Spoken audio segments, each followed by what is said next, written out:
Sang kinan di mah? Kinan di mah?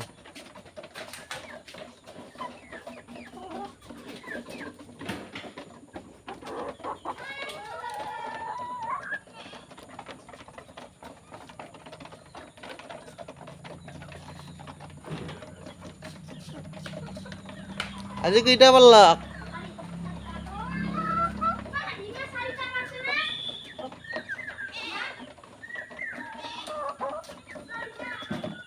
Hah?